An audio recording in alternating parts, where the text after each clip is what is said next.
So I want to tell you that what you're getting was not made up yesterday. It was a 4-year developmental effort. Inkscape Publishing is the publisher of the original DiSC, and I'm a distributor for them. So you have to be an independent consultant, and I've been working with them since '95. I'll say more about their new leader, though, who came in 2000, because he's a good example of a visionary leader. But really what they did was they asked prominent leadership researchers and writers, what really makes a good leader? And I don't know about you, but how many of you have read more than 10 leadership books? Yeah, there are a lot of them out there, and they all say slightly different things, and there's a flavor of the month many times. But there are some common themes, so they distilled the common themes, and then they looked at 300 subject matter experts from more than 150 organizations and identified these best practices that fall into these areas, okay? So you're going to get that.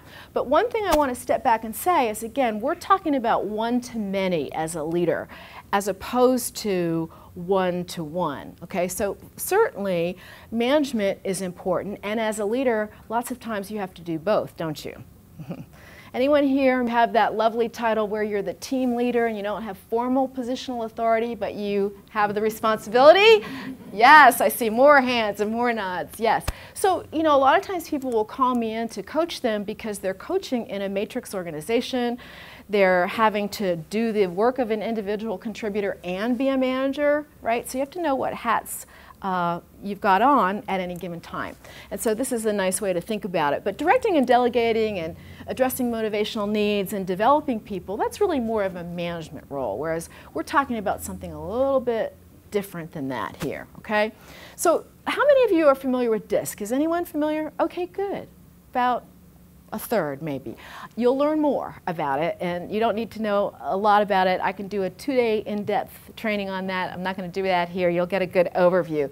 But it's not a predictor of whether you can do the work of leaders, but you'll see how your DiSC style is related to your leadership priorities. And the book will go into great depth in terms of what your skills are, but what your lessons learned may need to be. Right? And if you have lived in the world for a while, you'll say, yes, I have done that, for good or for ill. So it can be really instructive and helpful. But as you said, it tells you how much energy is required in each step. Okay?